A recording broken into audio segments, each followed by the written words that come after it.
Hello student. तो आज हम वहाँ से आगे डिस्कस करेंगे।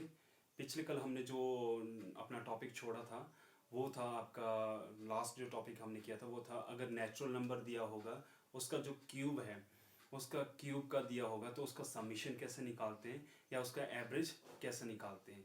तो आज वहाँ से आगे हम मूव करेंगे। तो देखो नेचुरल नंबर का जो एवरेज है वो हमने समझ लिया है। एक तो फॉर्मूला मैंने बताया, ठीक है। एक जो आपके पास बताया मैंने कि अगर difference between the each term is यानी next term minus previous term same होगा तो एवरेज के लिए डायरेक्टली जो फॉर्मूला होगा वो first term plus last term divided by 2। अब आज हम करेंगे यानी नेचुरल इवन नंबर से रिलेटेड। यानी अगर आपको ये पूछा जाए कि find average of all consecutive natural even number, ठीक है। यानी अगर आगे पूछा होगा यानी आपके पास पूछा होगा 2 अप टू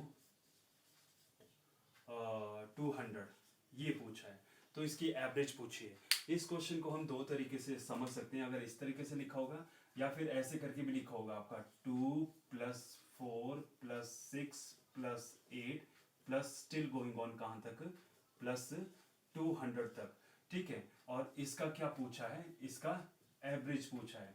तो इस केस में हम एवरेज कैसे निकालेंगे। देखो सिंपल सी बात है, हमें यहाँ पे एवरेज पूछा है तो एवरेज निकालने के लिए आपको दो तरीके बताए मैंने। या तो इसका टोटल सम निकालना पड़ेगा और उसको नंबर ऑफ ऑब्जर्वेशन से डिवाइड करना पड़ेगा। लेकिन इसमें एक की जो हमने फॉर्मूला पढ़ा है वो ये पढ़ा है कि अगर नेक्स्ट टर्म में से अगर प्रीवियस टर्म को लेस करें तो इसका मतलब गैप 2 आ रहा है, सभी के बीच में गैप 2 आ रहा है। तो एवरेज जो है डायरेक्टली कैसे निकलेगी 200 प्लस ये 2 प्लस 200 डिवाइडेड बाय 2 ये निकलेगा आपका एवरेज, ठीक है। तो ये हो गया आपका 202/2 दैट विल बी 101। ये आ गया आपका आंसर, ठीक है। लेकिन अगर इसी क्वेश्चन का जो पूछा जाए कि इसका सम कितना निकाला जाए, अगर एवरेज की जगह अगर मान लो ये पूछा होगा कि फाइंड सम, इसी का सम पूछा है इस क्वेश्चन का, तो सम के लिए क्या करेंगे हमने फॉर्मूला पढ़ा A equal to S upon N, ये है हमारा फॉर्मूला। अब देखो अगर डिफरेंस ऑफ ईच टर्म यानी next term minus previous term is constant तो एवरेज जो है डायरेक्टली कैसे निकलेगी वो हमने पढ़ लिया first term plus last term divided by 2। लेकिन अगर सम पूछा जाए, एस पूछा जाए तो एस निकालने के लिए क्या करेंगे S equal to A into N. अब यहाँ पे एस निकालना हमने, ए की वैल्यू आपको मालूम हो चुकी है कितनी है, ए की जगह कितना पुट करेंगे 101 इंटू एन की जगह कितना पुट करेंगे। अब number of observation you have given, तो आपको ये नहीं देखना कि भाई 200 दिए हैं, मतलब हमें सिर्फ set of the even number दिया है।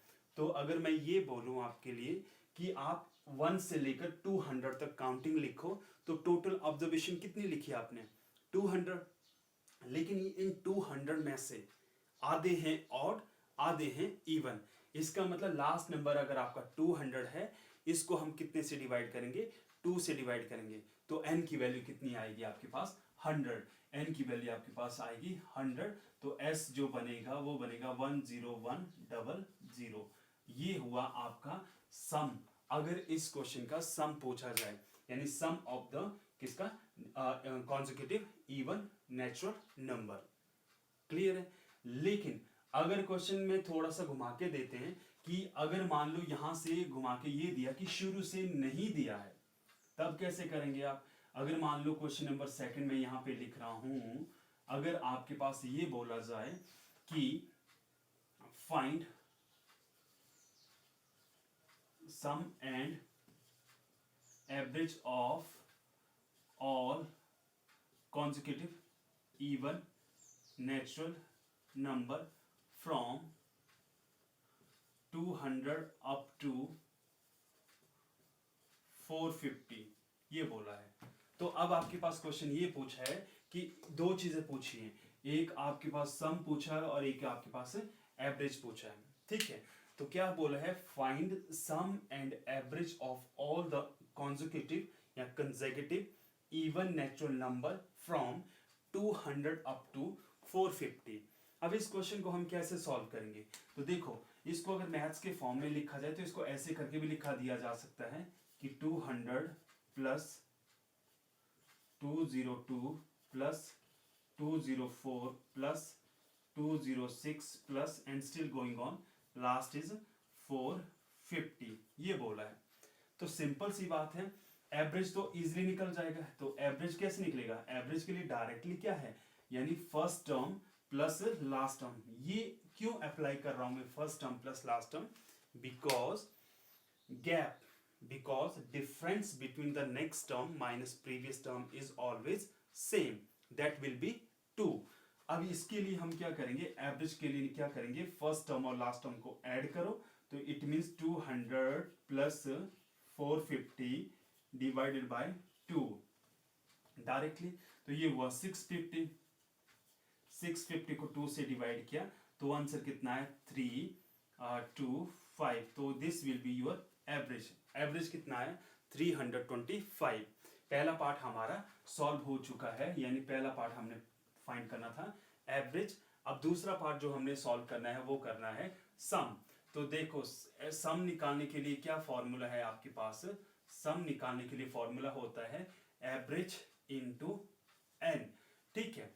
तो सम तभी निकलेगा क्योंकि बीच से दिया है, राइट। तो इसके लिए क्या है, ए की वैल्यू तो आपके पास मिल चुकी है, कितनी 325, ठीक है, इनटू अब एन निकालना है, नंबर ऑफ ऑब्जर्वेशन। अब यहां पे सबसे इंपॉर्टेंट चीज है, थोड़ा समझना, आपने ध्यान से देखना है। देखो इस वाले क्वेश्चन में मैंने क्या किया था कि डायरेक्टली 200 को 2 से डिवाइड किया था, वो 101 आया, वो इसीलिए किया था हमने एन निकालने के लिए, यानी 100 आया था इसीलिए क्योंकि वो शुरू से थे इवन नंबर, लेकिन ये तो बीच से दिए हैं। इसका मतलब ये हुआ कि अगर मैं ये बोलता हूं कि अगर मैं यहां से अपनी मर्जी से, देखो इसका मतलब अगर मान लो मैं यहां से लिखता हूं 2 से 2 4 कंटिन्यू ये, तो मतलब टोटल इवन नंबर कितने होंगे, तो डायरेक्टली क्या करेंगे हम 450 को कितने से डिवाइड करेंगे 2 से, 2 से जब डिवाइड किया 225, यानी 225 इवन नंबर तब होंगे अगर 2 से स्टार्ट होगा, राइट। लेकिन ये तो 200 से स्टार्ट है, इसका मतलब है इससे पीछे कितने इवन नंबर हैं, इससे पीछे कितने इवन नंबर है, 200 ऑलरेडी है। तो देखो यानी 200 से पहले कितने इवन नंबर होंगे, मतलब जाहिर से 100 नहीं होंगे, कितने होंगे 99 होंगे। तो 99 जो है यहां से लेस होगा 99 लेस कर दिया तो वो बचेंगे ये इवन नंबर 200 से लेकर 450 तक। तो इसमें से लेस कर दो इसको 99 को, तो ये कितना हो गया 6 और ये कितना हो गया 2 और ये कितना हो गया 1, तो डायरेक्टली कितना आया 126। तो मतलब क्या हुआ, इसको हम 126 से क्या करेंगे मल्टीप्लाई। अभी मैं फिर से समझा रहा हूं कि ये 126 कैसे आया, ध्यान देना है। तो देखो सबसे पहला था ये कि find sum and average of all consecutive even natural number from 200 up to 450, यानी ये बोल रहा है कि 200 से लेकर 450 तक जितने भी इवन नंबर हैं उनका एवरेज भी निकालो और उसका सम भी निकालो। तो एवरेज के लिए तो सिंपल है आपका कि फर्स्ट टर्म और लास्ट टर्म को डायरेक्टली ऐड करो और डिवाइडेड बाय 2 करो।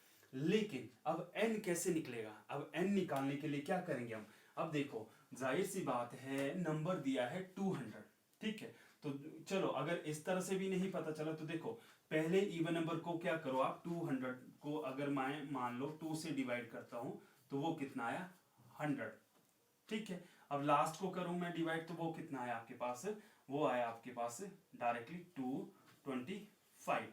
अब इसमें से अब ये हुआ लास्ट, ये है शुरू वाला, इसका मतलब शुरू वाला इवन नंबर ये है, लास्ट नंबर वाला ये है, तो टोटल कितने हुए, इसका मतलब ये हुआ ये इवन नंबर, तो इससे पहले कितने इवन नंबर रह गए 99 रह गए, वो आपने लेस करना है। तो या फिर directly last term minus first term plus 1, ये रूल भी बहुत इंपॉर्टेंट है, लास्ट टर्म माइनस यानी 225 माइनस 100 प्लस 1, तो ये कितना 125 जमा 1 126। तो इस तरह से डायरेक्टली जो है इसको मल्टीप्लाई करके जो आएगा वो होगा आपका डायरेक्टली सम। सम किसका, sum of all even number which are start from 200 up to 450, ठीक है। तो